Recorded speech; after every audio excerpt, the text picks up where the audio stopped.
Okay, good afternoon, everybody. Pleasure to see so many of you registered for this, and I've still got people signing in now. So I will do the introductions and then continue to admit people as we move along, speakers. Okay, so just to make you aware of that.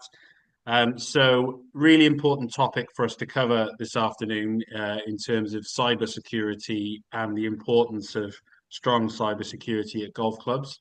I'm just back actually from hosting the Advanced Management Certificate in Governance this week, and really interesting conversation in person with the delegates on Tuesday night who were aware of a couple of golf clubs that have had some really tough challenges with this. And you will hear a case study later on from one of our guests today in terms of what can happen if it does all go wrong. Um, so but it's obviously not something that's always in the news because we wouldn't always necessarily make these things public if it happened to us. So, a few introductions first of all. So, delighted to introduce the following people. So, we have Rebecca Houghton-Prynne, and I'm sorry if I said that wrong, Rebecca from Hiscox this afternoon. We have Alan Spratt and David Miller on the call from Howdens. We have Richard Black and Steve Schindler from Cyber Mulligan this afternoon. And last but by no means least, Les Durno, who's a retired general manager, but has a really interesting and equally scary and fascinating case study that unfortunately Les went through himself during his career along these lines. So we've got a real spread this afternoon of knowledge, experience, and case study. But there will be an opportunity for questions at the end. But what I'm going to do now is share screen so that I can introduce Rebecca first of all. Give me a second. I think it's us first, Gareth, if that's okay. Howden? Do you know what? You're absolutely right. You're more prepared than me. Huh? Nothing unusual there. Okay, so if I just get the slideshow on and we can make a start. Okay, so we've done the introductions. So welcome to everybody. And yeah, if we could keep the questions to the end, because we do have a lot of content because it's such a big and important topic. But there is no time limit on when we finish. So we will continue to answer questions right through until everybody's asked. Okay, and over to David and I. Thank you. Thank you very much, Gareth. Well, firstly, we are delighted to be here today and to continue our long-standing relationship with the GCMA. Firstly, you'll be pleased to hear that my involvement today is only 2 minutes long, and hopefully there's no subtitles required. To give you some background to Howden are an employee-owned business and one of the largest independent brokers in the world. We have over 20,000 staff. The sport and entertainment team have over 200 staff, and our golf team, which includes Alan and myself, now have 8 staff. So we are a golf specialist broker, and we've been appointed to over 600 golf clubs in the UK. And this is from a standing start less than 3 years ago. I don't know if the next slide shows some of our credentials, who we act for in the world of golf. In terms of the products, we offer a range of insurance products to our clients, including cyber. Cyber insurance has evolved significantly in recent years, and this is something that all our golf club clients should give consideration to. You know, we all insure against fire, but not cyber. And in reality, the risk of cyber is perhaps greater. We do have access to several insurers, and one of our preferred insurers, Hiscox, is on the call today. We're actually in discussions with Hiscox at the moment about designing a product exclusively for golf clubs. So this remains work in progress, and we are hoping to launch something later in the year. So Rebecca will comment further on the insurance covers applicable and explain the importance of having a robust cyber policy in place. Cyber policies often provide more than just insurance. You know, the insurers provide access to training modules and other defence mechanisms. But it is important to note that a cyber policy in isolation is often not enough. You know, most insurers will expect the club to take appropriate steps to mitigate the risk. I will now hand you over to my colleague Alan, who will spend a few minutes better explaining the cyber insurance world.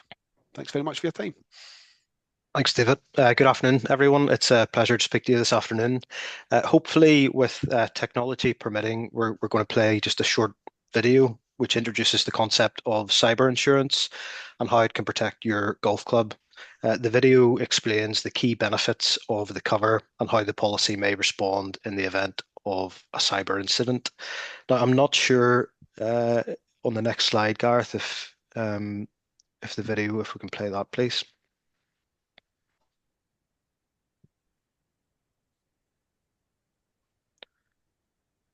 I don't know if anybody's hearing the audio at all.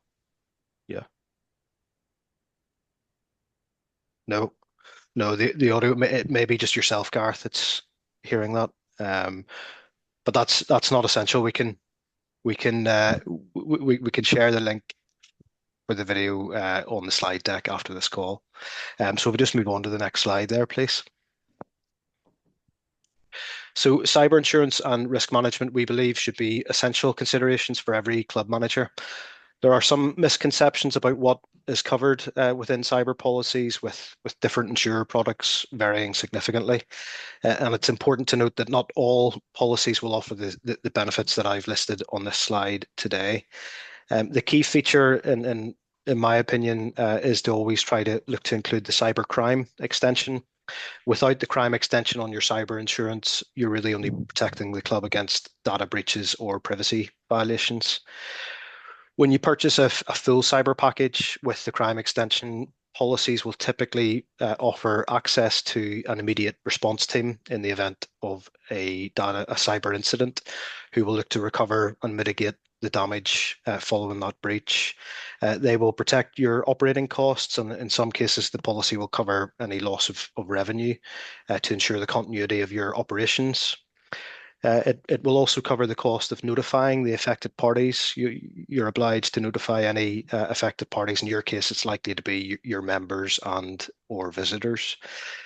The insurers will aim to preserve and safeguard your business critical data, and the policy will usually provide cost in respect of any PR costs for the potential reputational damage following a data breach. The policy will also offer protection against threats and costs associated with ransomware or extortion. And some policies will also cover any replacement costs for hardware that's rendered useless following a cyber incident.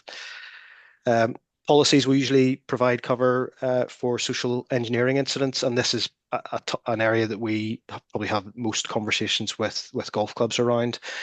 Social engineering is a general term for the types of security incidents where a malicious actor would trick an individual into sharing sensitive information, login credentials, or in some cases, making a transfer of funds. Some policies will also provide enhanced services. So some insurers provide products where they can monitor the dark web and also monitor hacker chatter. This can help in the detection of leaked data. They can offer vulnerability scanning of your current systems. And importantly, they can provide education and training for you and your key staff, and also carry out regular sort of email phishing simulations. And the positive side of some of that training is that if you and your staff go through the relevant training, it can, in some cases, help reduce the excess applicable on the policy as well. If we can move on to the next slide there, please, Gareth.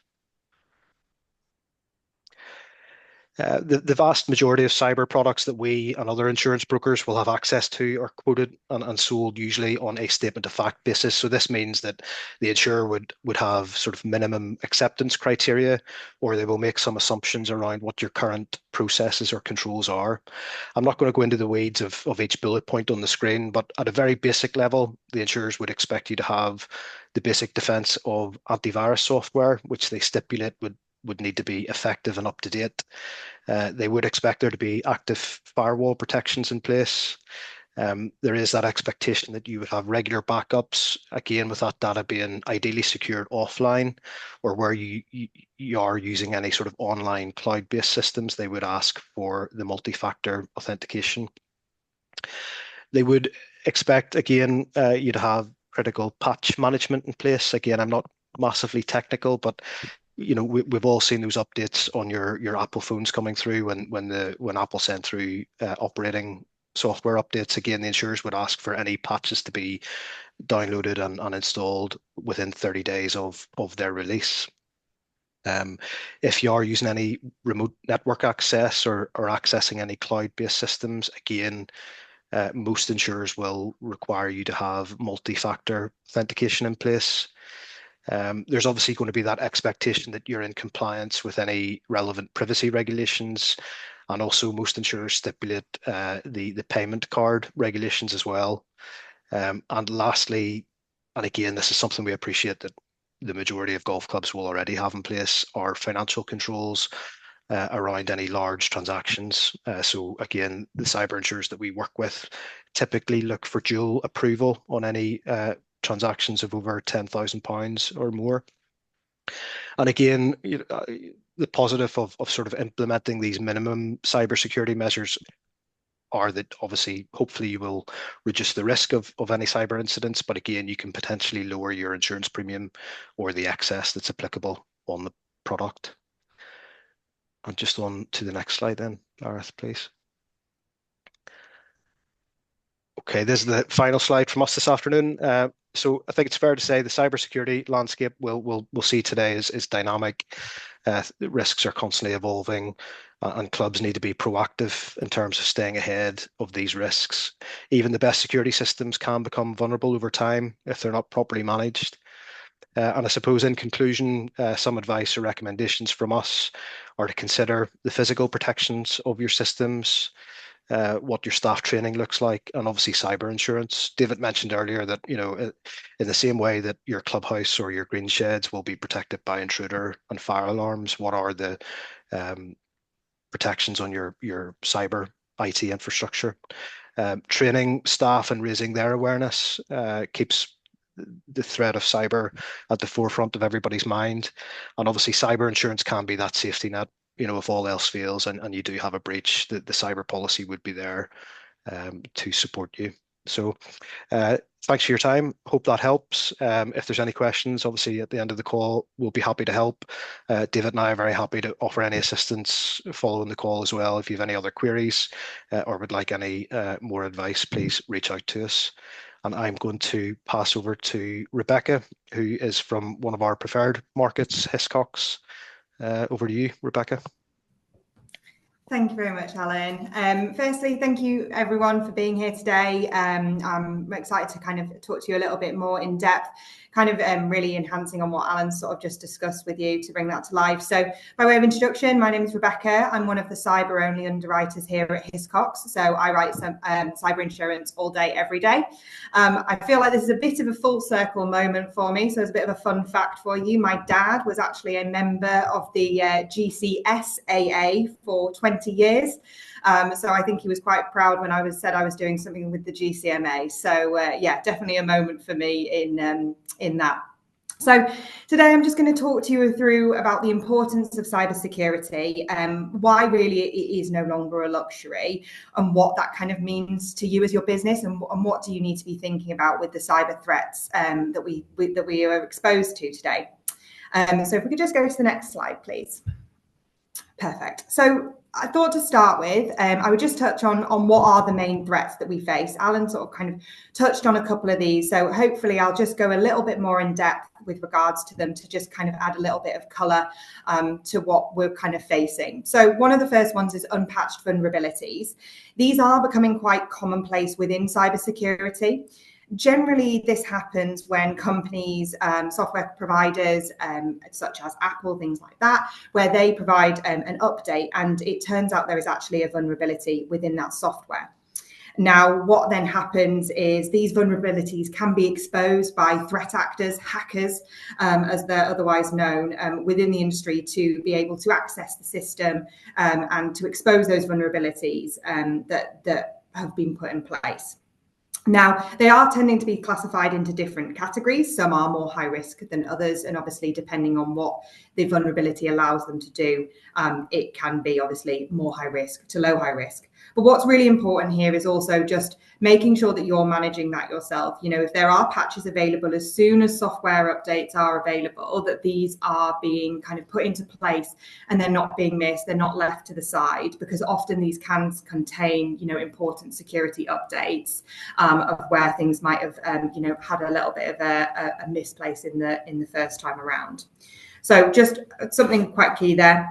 Security misconfigurations, I guess this sort of speaks for itself, really. They are in relation to whether your internal IT or your external IT are doing kind of your firewalls, your antivirus, setting up security, and then there's any misconfigurations in the software, therefore not kind of allowing the software, the antivirus, to do the job that it's there for to do, which is to protect the business.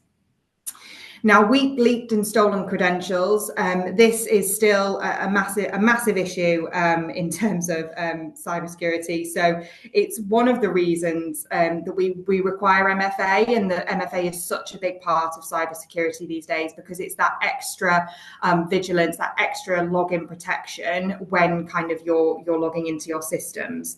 So it's really important to kind of have there. When we're talking about credentials, weak and stolen, you know, there is things that are mentioned in the market, brute force attacks. So this can be just trying things like password 1. Hopefully none of you have anything like that, or password 123 on your system. So these kind of commonplace passwords, that's how they can just be kind of brute forced into the system.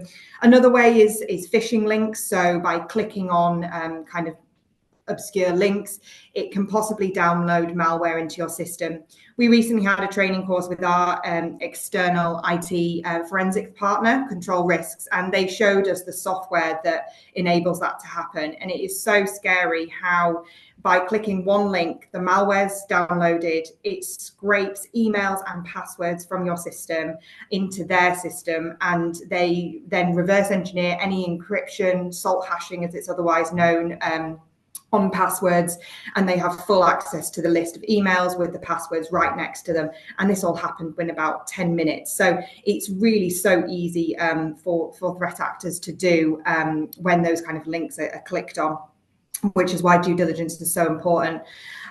Social engineering. So this is mainly in relation to kind of this fake invoice, as again Alan mentioned, you know, things where your mailbox as a company is possibly compromised and somebody is filtering emails in, changing names, changing record details, bank details, and therefore siphoning money off third parties. Or it happens to a third party and you're seeing change of bank detail requests from them, what look like genuine emails are coming through to you. And this is quite a prevalent area really within cyber, because it is quite an efficient way to get money and obtain money through that process. Insider threats and employees.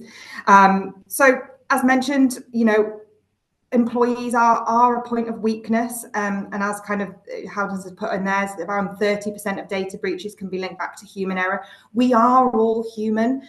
We can all make mistakes. So it's just about that training, ensuring that, you know, everybody knows what they're doing, that, you know, they know not to click necessarily on mysterious links that pop up offering you free money. Those kind of things are just really, really important to kind of take an eye on. And finally, just third-party companies. So you'll likely rely on a number of different third parties to offer either IT services, software, website hosting, anything in that regard. Now, if a third party, one of your providers, were to be hacked, what can happen is they can then access your information off the back of that, depending on what controls are in place. So if you've got a system managed by a third party that controls your membership details, if that were to be exposed by the third party from them getting hacked, you still have a responsibility to notify, you know, your members that their data has been breached. So again, it's not just about you think you've done everything set up perfectly. There is still the threat of third parties that you are using could cause you to become vulnerable within it. Next slide, please. So what does all that really mean? Obviously, it's a lot of jargon, it's a lot of information. I fully appreciate this. So what I've taken is a couple of statements from the Hiscox Cyber Readiness Report, We do this every year, and we collate data and information from companies around the globe, UK, Europe, and the US. And what I thought I'd just put is a couple of stats here, really about kind of this reputation. So as you can see, around 60% of leaders are worried about reputational damage from cyber attacks and losing business as a result. These are then kind of backed up by the evidence that you can see on kind of the next section there. So, you know, you've got 47% of organizations had greater difficulty attracting new customers compared to 20%. And this is after a cyber attack. 43% lost customers, 38 faced bad publicity, which impacted their brand reputation. And 21% lost business partners. So just really driving home that, you know, there is a reputation on the line. We all care about the business that we're running, and we don't want to be in that public situation where we're having to manage anything. You know, we're losing business, we're losing customers, we're losing members as a result of a cyber attack. You know, we want to make sure we can contain it as best as possible, and that you've put the security in place to best defend yourself in those situations as well. Next slide, please. Perfect. So cyber, it's here. It's here, and it's not going anywhere. You know, I truly believe that you know, we're still at the very forefront of cyber, and it should be really at the front of everyone's mind in terms of their business and protecting themselves. And even on a personal level, you know, we've all received a mysterious looking Royal Mail text message. You know, this is all happening in our day-to-day lives, and it's happening everywhere. So what I thought I'd do is obviously address, so what's the problem? What are you possibly facing? So the possibility is that you're unable to access your systems, anything from emails, scheduling software to booking platforms. We've seen this, businesses being not able to trade, to do what they do in their general day-to-day. There's also the threat of any data being extracted from the system. This includes names, personal details of all members and employees within that. What threat actors love to do is they love to extract data now. So they want to shut down your system, stop you from trading, yes, but they then also want to extract those details so that they can hold you to ransom and get more money from you. So you've got the backups in place, you're back up and running, but then they're still guaranteed the possibility of some money because they're threatening that it's going to go on the dark web. So again, these are the tactics that they're using, and why it kind of just shows how important it is to try and protect everything.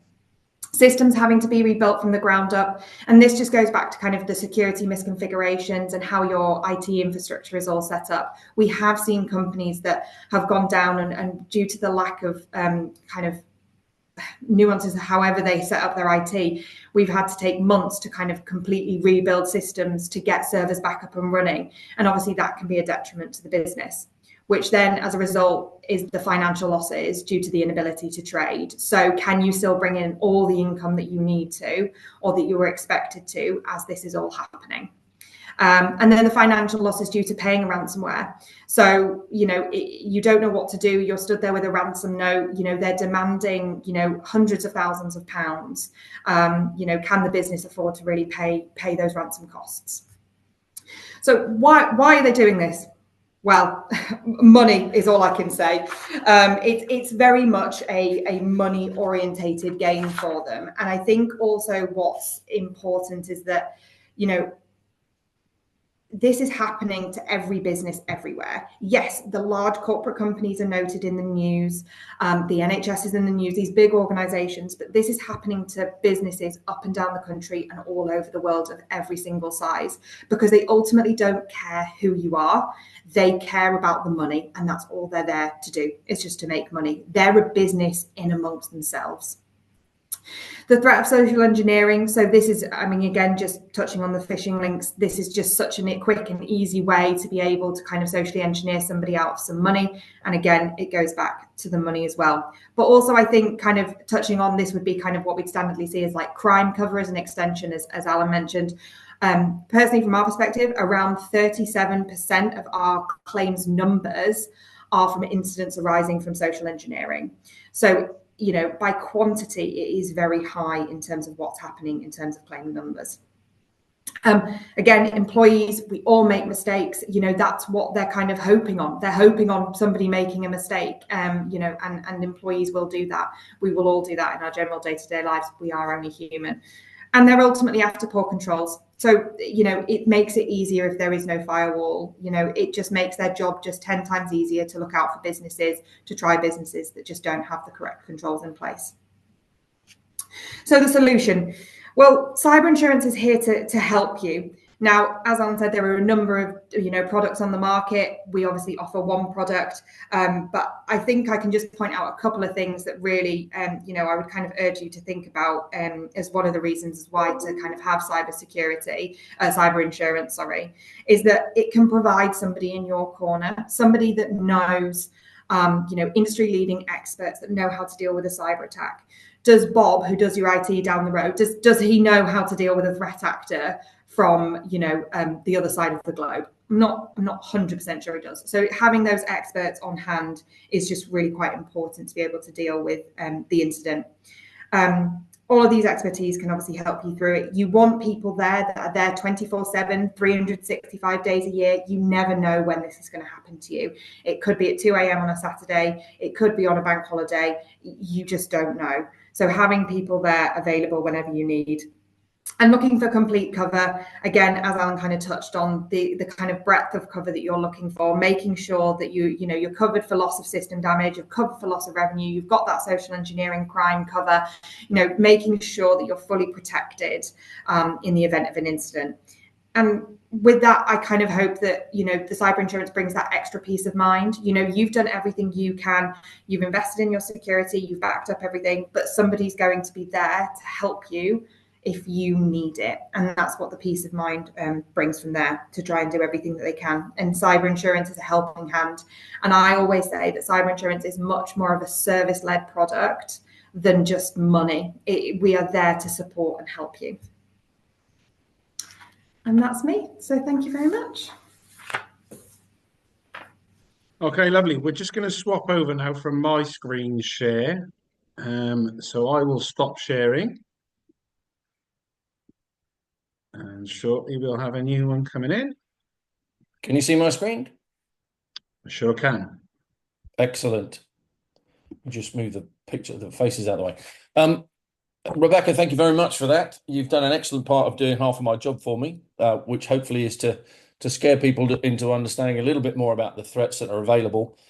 Thank you everyone for joining today. The topic of cybersecurity is vast, but I've tried to restrict what I'm going to talk to you about to just 4 questions, which are the ones you see on your screen. And what I'm going to be telling you about is very much tailored to only being relevant to golf clubs. Because although the threat of cybersecurity applies to absolutely everyone, it does apply in different ways. And golf clubs, interestingly, are 2 very attractive targets. So, firstly, what are the risks? I won't go into too much depth about the various different types of attack, but I will highlight where the primary risks for golf clubs are. And there's a section where I'm going to try and spell out very clearly the 5 different things that we believe all golf clubs need to do to protect themselves. I will also go into a little bit more detail about the difference between a general IT company and a cybersecurity specialist. And then, why must you act now? Okay, so first things first. Golf clubs, and why are they under attack? Well, obviously, the first reason is a lot to do with all of the things Rebecca has just been telling you. Golf clubs do have quite attractive revenues, and they're, and therefore they're an attractive target for a hacker for all of the reasons you've just been told. And whether the revenue amount for a club is $1 million or 5 million, trust me, they're still attractive targets.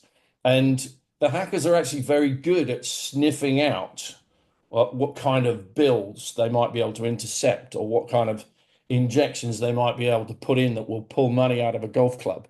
But firstly, they're after the revenues. However, a far more attractive first target is the members and the guests. So every one of us has suffered some kind of social engineering attack where we've had inappropriate text messages or emails or phone calls from scammers. The perfect target for a scammer or a hacker is ideally someone who is slightly older and therefore less cyber aware, and ideally has a decent amount of money, which is almost exactly the description of the 2 million golfers in the UK. Hackers have worked this out. So they're very interested in getting into a club so that they can pull the information out, as much information as possible about the members and the guests. The more information they can get about one of these people, then the more successful they're going to be with that attack. And the trend that we're seeing is they will break into a club, they will pull out as much information as they can, and then they will attack the members first to try and extract as much money from them as possible without attacking the club. Because once they attack the club, they raise the suspicion level. What they then do is, once they've wiped out the members, they then come back and attack the club. And some of the amounts of money that we're seeing being extracted from individual members, and please remember guests as well, because you do gather information about your guests, so they're vulnerable too. They're increasing all the time. And there's a subsequent slide that will give you an idea of how much they're increasing. Right. However, now, so what are the actual risks? Well, there is one additional reason why golf clubs are such a popular target for hackers, and that is typically most golf club environments are not very secure. So, and that is kind of understandable. Cybersecurity until recently has not been a high priority for most golf clubs. It's not been seen as one of those day-to-day priorities. There are an enormous number of tasks that the general manager and his staff have to get through every day to have a golf club run smoothly. And up until recently, cybersecurity has not been one of those. Totally understandable.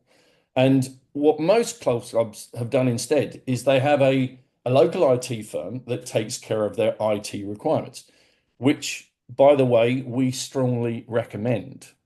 There are always going to be tasks that a local IT firm is required for to pop into the club and help with a few problems. However, our experience is that they are very rarely cybersecurity specialists, and they very rarely implement everything that you need to protect the golf club environment.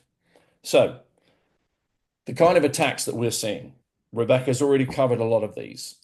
There are actually far more than I have listed, but these are the ones that we're actually seeing golf clubs suffering from.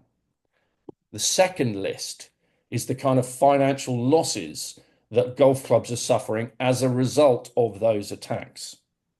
Now, the main reason I'm highlighting this, and I don't want to go into what each one of those attacks really is, primary reason for this is to just stress that there are a lot of attacks, and they vary all the time, and there are thousands of new ones every week.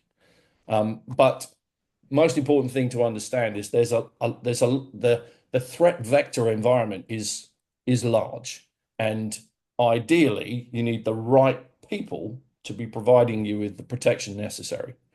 The ones that you see in red are ones that we have actually seen examples of in golf clubs that we've talked to. But I want to stress the next thing. Those financial risks on the right-hand side also apply to your members and guests. That's something that's really important to understand.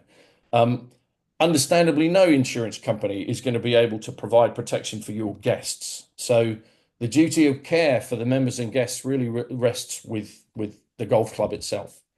And as I said, I'll come on to the kind of losses that they are suffering too. Next, so this is important. What protection do golf clubs need? Now, this is from a cybersecurity specialist view, this is our opinion of what a golf club needs. And it falls into two categories. You have to protect the networks and the systems from IT-based or technology-based attacks, but you also have to protect yourself with people and process.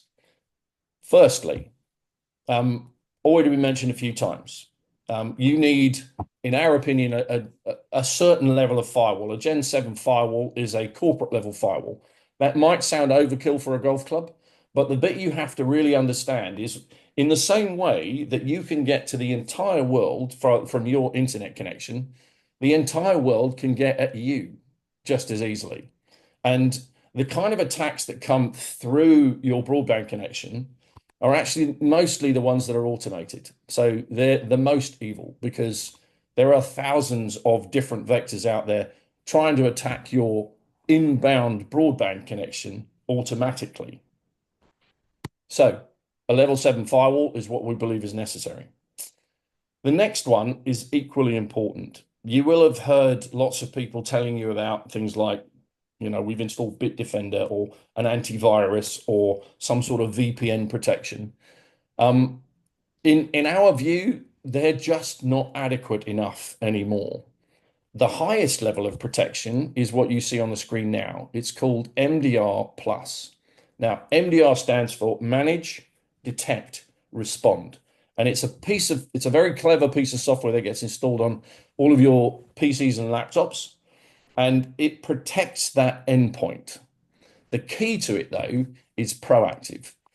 The experience that we are seeing in golf clubs is they are absolutely brilliant at running golf clubs, hospitality, that kind of thing. Very rarely have we seen IT or security specialists in a golf club.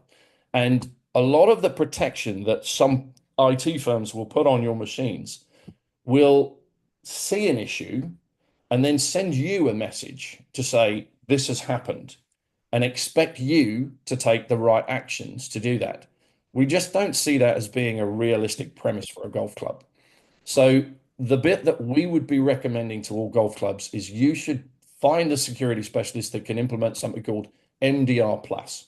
That's where they do everything. They will manage it 24/7, detect any issue, and deal with it for you. You'll get a report at the end of the month that says, we saw these 200 attacks and we dealt with them all. Yeah. MDR plus is what that means. Next, scanning the dark web is rapidly becoming something that we think is vital. So there are a lot of ways, Rebecca mentioned a few, where your password can be breached or exposed. And unfortunately, what hackers do is they're very good at stealing passwords, but they're also very good at posting them on the dark web and selling them. So it's vital. And you should also remember there are a lot of different ways that your password can be exposed. So any other applications that you use that are not relevant to the golf club, unfortunately, it's human nature that most people use the same password for a number of different things. So your password might have been exposed on a completely different thing and be posted on the dark web to be used. Scanning the dark web to see what information about the golf club or each of the staff and the board members gives you a very good heads up on whether there's some action you need to take, which could be as simple as, this password has been breached, change it. There's a service that you can use that will provide you with that information live. Finally, next we move on to people and process. So interestingly enough, the highest financial losses that we have seen in any golf club so far have all come from the social engineering side.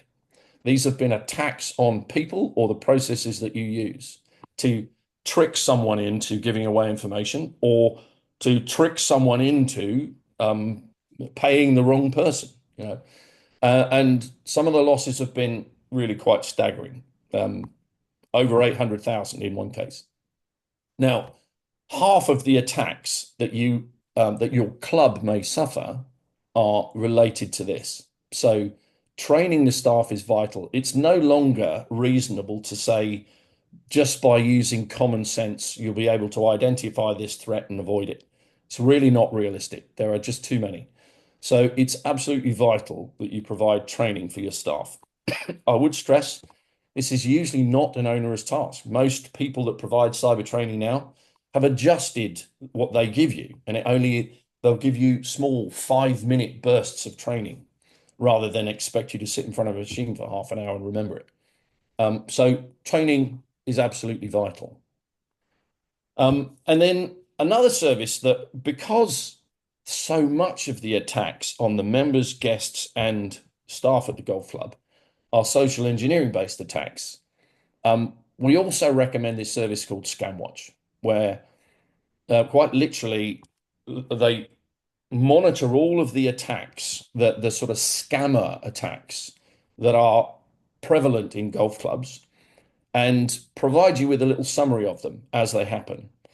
It's surprisingly easy to avoid a scam if you've been told a little bit about it. You know, if someone says, here is a brief description of the booking.com scam, you become immediately suspicious if you get a text from booking.com. So ScamWatch is all that does is it keeps an eye on what are the latest attacks that you and your members should be aware of, and it makes it available to you. These 5 things, there are plenty of other things you can do in cybersecurity, but we believe that these are enough to protect a golf club. Some of them are specifically tailored for golf clubs. And if you don't have all of these, then there's no question you are vulnerable to a certain degree. We'll send these out, so hopefully this will be something you can refer to later. Next, why should you use a cybersecurity specialist rather than just an IT firm?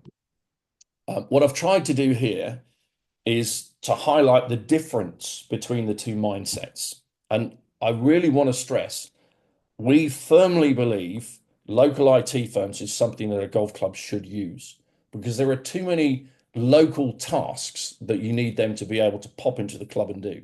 However, cybersecurity is not one of the ones that we would say that we recommend they should do. The kind of things that an IT firm will look after are what I've listed. You know, there'll be your network, you know, the Office 365 and email that you use, each of your PCs and laptops, and they will remotely help you keep them fit and healthy. They'll even help you get access to various cloud services, you know, things like Intelligent Golf and you know, Sage or Zero account systems in the cloud. But what they're not usually specialists at are providing you with the 5 things I listed before: firewalls, MDR, cyber training, etc. And you can ask yourself very easily if they've done it, you know, so when was the last time they came and gave you cybersecurity training? Key point being that there are thousands of new attacks every week, and keeping one step ahead of the hackers is that primary task. And the right people to keep you one step ahead of the hackers is going to be a cybersecurity firm.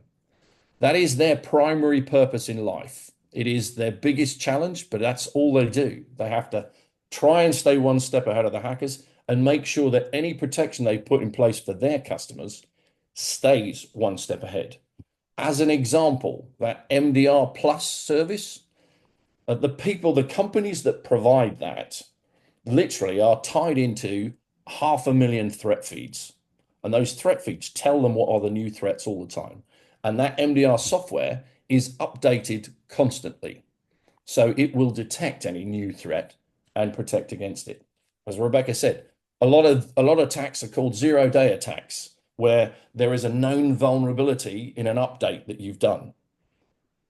They have to make sure that those zero-day attacks are known and protected against. So, key difference here is there are 2 completely different mindsets here between IT and cybersecurity. To do cybersecurity property, you literally need hundreds of people to keep ahead of the threats, and more importantly, to be constantly monitoring your services and immediately jump onto it and protect against it or deal with the threat as it happens. The people that provide MDR will literally have 500-600 people in their environment, in their security operations center doing that. So this message is simple. We would strongly recommend that you use local IT for your IT services, and you find a cybersecurity specialist to provide your cybersecurity protection. Okay. Few simple reasons as to why you should act now. So from everything that we've told you today, hopefully it's clear the risk is high and the risk is now. Golf clubs are absolutely a primary target for the two reasons that I stressed earlier. But also, until you're adequately protected, it's not just the golf club finances that are at risk. It's also your members and guests that are at risk. The losses that we're starting to see are increasing all the time. So the highest losses that we've seen from a social engineering attack was actually 815,000 from one attack on a club. And the members' losses have increased. It used to be, there was an Amazon scam that said, I can't get access to my account. Could you please send this to a friend of mine for me? And they were sort of 80, 100 quid, 200 quid being taken at a time. Now, the kind of losses that we're seeing for each individual member are going from 10 to 15,000, far more sophisticated attacks. So protecting their information is even more important. Finally, another thing to really bear in mind is actually implementing cybersecurity protection before you are breached is very quick and relatively inexpensive. Implementing it after you have been breached is really expensive and hard to do because the hackers are really quite clever at what they do. They will not just breach a system, but they'll leave back doors.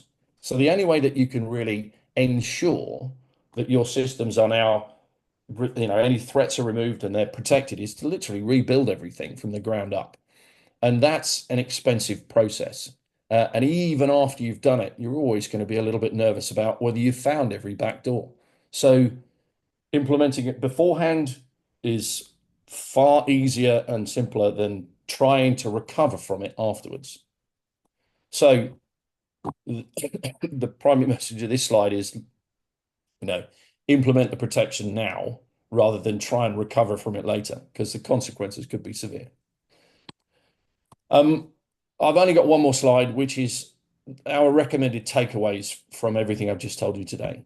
Firstly, don't wait. So we would strongly recommend that you don't put this off. Golf clubs are under threat now, and the consequences could be dire. Don't assume that you have adequate cybersecurity protection just because your IT firm tells you that you do. If you ask them, are we protected? They're not likely to say no. However, if your IT firm is not a cyber specialist, there's every chance that they won't have done everything. And the other thing I would really stress, if you go to them and say, here's a list of 5 things we want to check that we're doing. Are you doing these? And they say, no, we haven't done those yet, but we probably could do them if you want us to. That should be a red flag for you. It must not be your decision or your responsibility to tell your IT firm what security protection you need.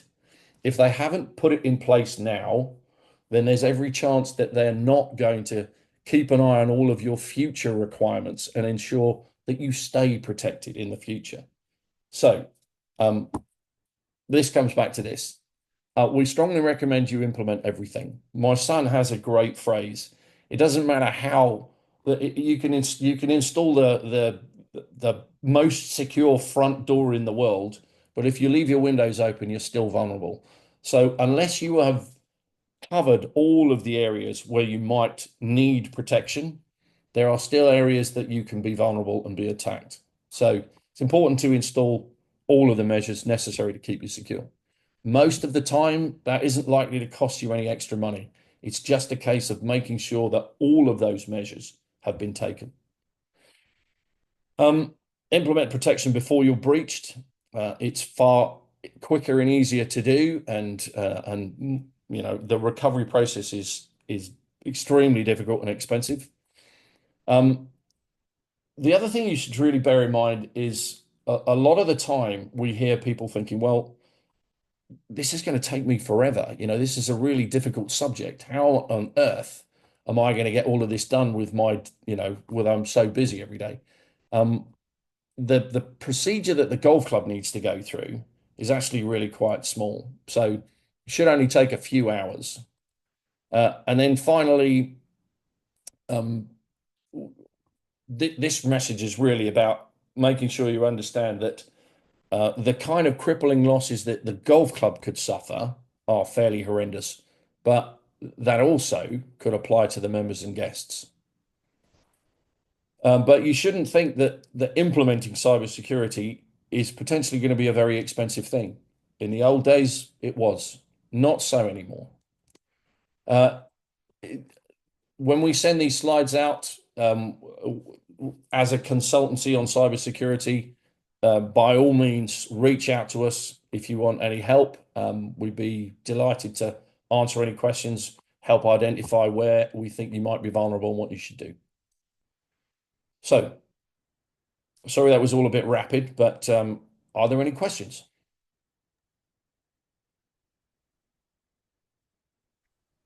So there's a couple of questions that I picked up from, as I mentioned earlier on, the conversations I was having with people on the Advanced Management Certificate this week. You've actually covered a couple of them off, but but the one that I think is still outstanding, which you touched on, is what kind of attack can impact a club member? I think most people can comprehend the direct attack on the club, but what sort of attack can impact a club member? Okay, that's a very good question. Let me just, sorry, I should have, I think I've got a slide about this in another deck. Bear with me a second.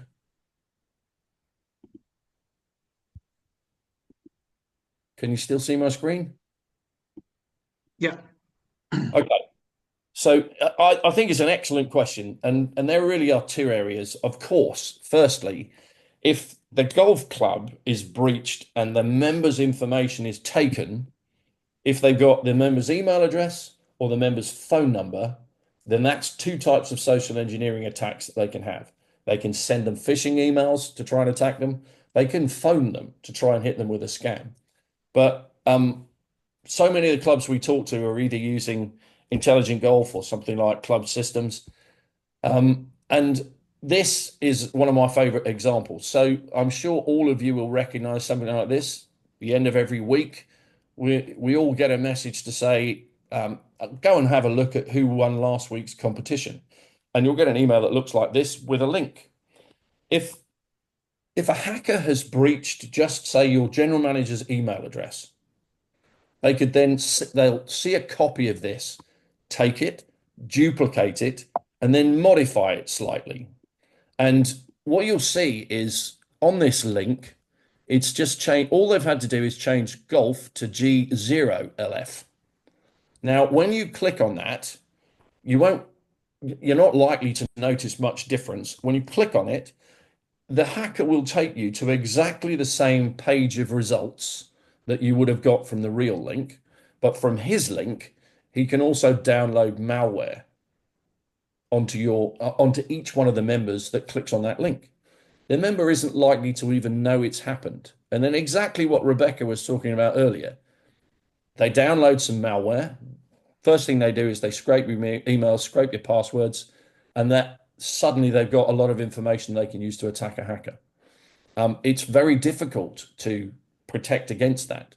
There are things you can do to teach the members, but most important of all is you need to make sure that the systems that have this data stay protected so the hackers can't get access to it. There are all kinds of other things that I've listed on this page, but this is just a great example of how if the club gets breached, each one of the members can very easily be made vulnerable. Okay. And you mentioned the only other question I think outstanding is you mentioned getting sufficient cybersecurity isn't very expensive, but we anyone that's ever sat in a general manager's chair in a golf club gets 25 phone calls a day from people telling them that things are not very expensive, and it turns out it's thousands. What does that look like to get a really strong, robust system in place, say on a monthly basis? So I think probably the best way of me answering that question is to give you a typical example of what it would be for us. So, and I think most other cybersecurity firms will be very similar to us. So to install all of the measures that I mentioned before on a typical club, it will obviously vary. Some clubs have far more machines than others, but A mid-sized club for us, it would probably be about £300 a month, but that would be to implement the entire service. We would have a one-off charge to install the firewall, but most of these services from cybersecurity specialists are based around a monthly subscription, and that entitles you to all upgrades and all training and so on. Sure. But Okay. typically, I'd say it's about 300 a month. Okay. Okay. I'll just ask the other attendees at the moment. Do we have any pressing questions at the moment? Because I'm really keen before anyone needs to head off to any meetings that we hear from Les. Does anyone have any pressing questions that can't wait until the very end? Speak now or forever hold your peace. No. Okay. So as I say, I'm really keen in case people need to dart off to meetings or anything. I'm really keen that we now hand over to Les Durno, who's waiting patiently up in the snow because he can't get out on the golf course today. But as I say, Les is somebody that was in a club management position that he's going to tell us all about now. But obviously, Les went through a really troubling case study, and he's been really generous in sharing this story with everyone throughout the industry. And that's one of the things he's going to do for us today. So without further ado, Les, I'll hand over to you. Thanks, Gareth. I appreciate being here today, and it's good to speak to people in the golf industry again, although I'm still working a little bit in the golf industry. David said earlier he may need subtitles. You'll definitely need subtitles if I go into my local accent, but we'll see. I'll do my best anyway. I'll concentrate on speaking English today. Basically, I'll just give you an indication of what happened back in January 21 and lay the foundation of what was set up in our existing computer system back then. We had a PC that was installed several years back and acted as a server like many clubs will have. Now, it stored all our folders, which only two of us had access to. And also I had an access to a folder on my own, which was the only one I had, which was a private business folder. Now, our third-party IT firm, somebody I'd known for over 20 years, in fact, I now work for them 1 day a week as their financial advisor. He was convinced that everything we had security-wise was sufficient, met all the standards. We'd off-site backup. It used to be off-site backup at his premises. Then he had off-site backup with a third-party cloud provider.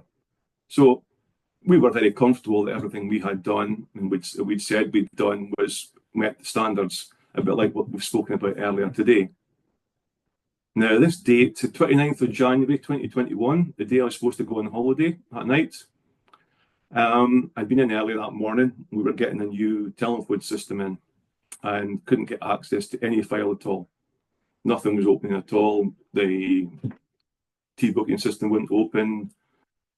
The Excel with no Excel documents, Word documents, nothing. No access to any company folders whatsoever. But he was due in at 8:30, so that was fine. I just assumed it was something that was wrong with one quick click of a button, and that would be it. That wasn't the case. He came in, he went through the back into the boardroom and checked the detail. 20 minutes later, he came back through and he said, "You've been hacked and you can't get access to any data, but I'm just accessing your backup data now." So you assume when they're accessing your backup data, everything's going to be good and you're going to end up with your data back up and running within the next hour or so. Now, that wasn't the case because our keys for our backup storage had been accessed on the server. And the cloud storage firm didn't have any copies of the old backup. So we'd lost every single thing.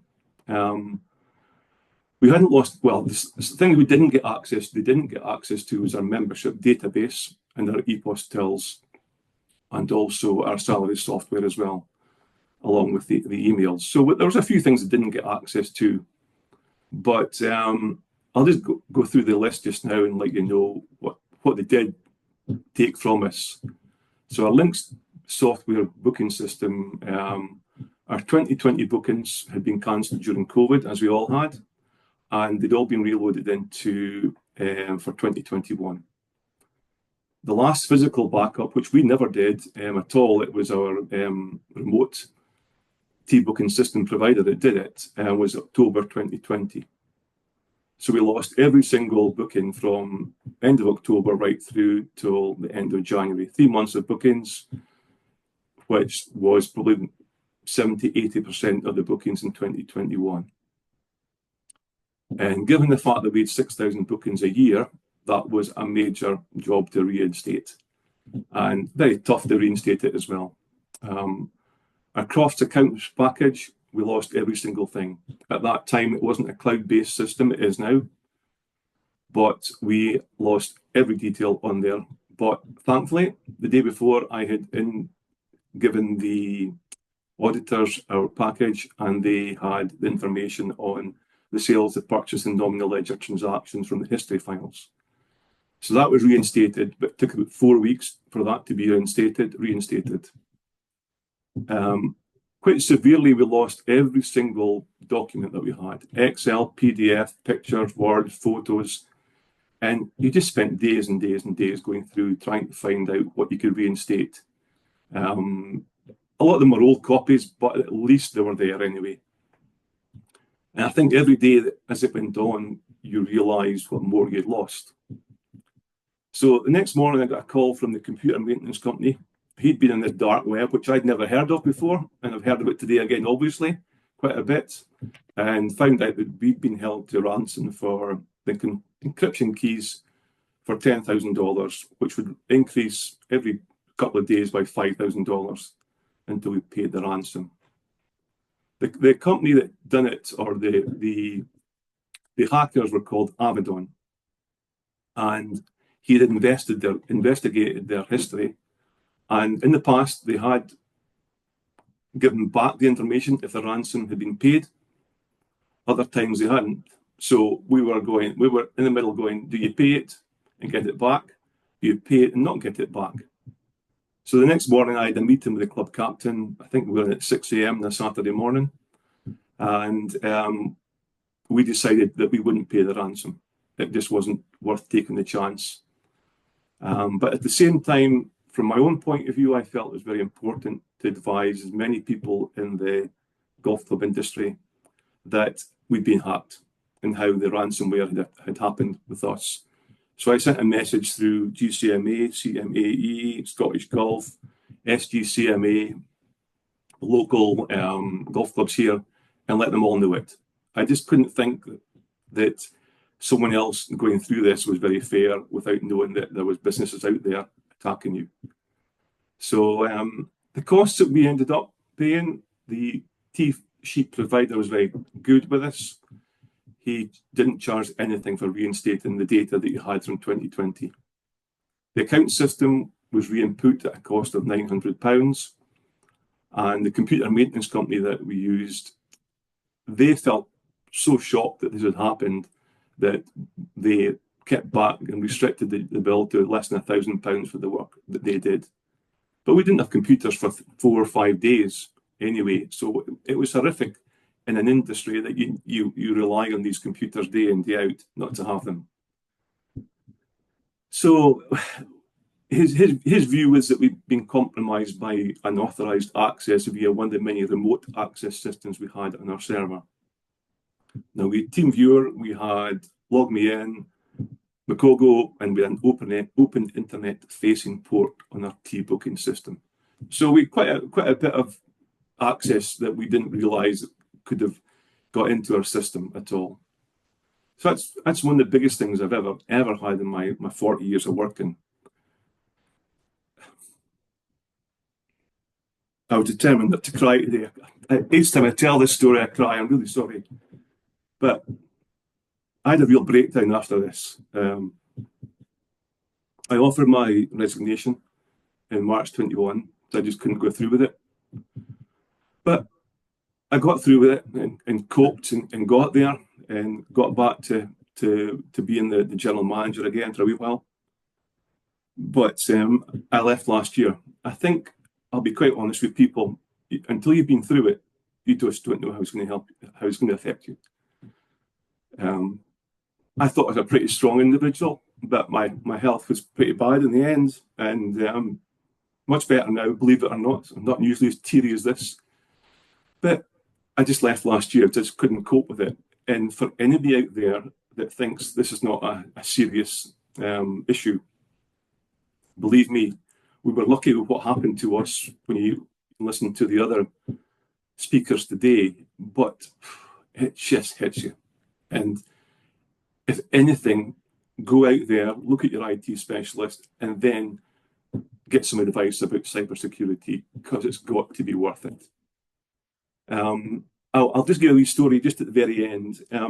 In June 21, so that's 5 months after it, our software company advised that they'd been following Avedon on the dark web. And I'll just read his email because it's easier. As a sideline, after the compromise at the club every week or so, I've been trying to find out more about the Avedon Group and the ransomware status to see if anyone has managed to release or decrypt a decryptor or recovery option. I kept the original encrypted data on the remote chance that some news would be released and someone would crack it. After a false start about a month or two back, I found out this week that the group had disbanded and released their software and decryption keys for public use via a computer magazine. So he was able to decrypt all of our data successfully and uploaded 20,000 plus files for us onto a recovery document in our Ignite storage. He said that, I know it doesn't compensate for the hassle, the pain, and that this compromise caused, but at least we've been able to recover the irreplaceable data, like photos, etc. And hopefully some of the other documents you've now accessed back to that you were missing badly. And what he did say was, I can't tell you the relief that I feel further to this, and I hope this goes some way to help with the stress that you're under now. So in the end, we ended up with Ignite as our backup, and that's where all our backups kept, because that was what had been compromised. Cost was only like $240 per annum. When I left, our data was basically on a OneDrive, and every single software program was cloud-based. So there we are. I know it's a sorry story, but we were very secure that we had a sound system that had decent backup. And as we all know now, people are constantly trying to find ways around these systems. So it just takes some time and just ensure that your club's ability to stop these horrific attacks is sound. And thanks for listening. I'm sorry that I was a wee bit teary, but I find it quite tough. Yeah, Thanks. well, I mean, firstly, Les, thank you for battling through that, because you can kind of tell in a small way that the effect that has had on you. But I think, as I mentioned at the start of the call today, I was in conversation with a few managers earlier this week who were aware of a couple of clubs in their various regions that had suffered this and had suffered some pretty significant financial losses. But understandably, for those clubs and the people that work at those clubs, they're probably not shouting it from the rooftops, understandably. So I think that's the other thing to thank you for on behalf of us today, but also the industry, that you do share your experience, because if anything good can come from it, it's that maybe you'll save several other golf clubs, Yeah, with all of the work you've done in this area from going through something similar. And sometimes that's maybe the only positive. So just thank you very much for sharing that with us. no worries. I have had one question sent to me during Les speaking there, and it was specifically that. So this is for anybody that can answer, really. Probably Richard, going back to something you said. So I think Les said something similar. Our data's backed up, so it's already safe, or our IT providers have told us we're covered. What should we do as club managers just to make sure that that is factually correct, and we don't end up going through something as horrific as what Les has just described? I think you're muted, Richard. Yep, sorry, I'll gladly take that one. So most cloud-based or automated backups happen on a regular basis. And as a hacker gets into your system, if they can see your files, they'll also find the backup routine, which will Right. lead them to where the backups are. So they can either encrypt the routine and deny you access to it, or they can just as easily apply the same encryption to your backed up files. The only really safe way of having a backup is to actually have a physical one of your own. But, it's kind of an unrealistic thing to do. Most important thing is to prevent them from being able to get in the first place. That makes sense. Can Yeah. I just add, sorry, Gareth, because I think again, when David and I sort of talk to golf clubs about cyber insurance, quite often the response and sort of comment we get from club managers is that the data sits with a third party provider, and I think it's important just to remember too that regardless of that being held through a third party, it's still the golf club's data, and if there was any sort of breach that from a GDPR point of view, that the responsibility still sits with the golf club. Sure. No, that's an important point to clarify. So thanks to you both for that.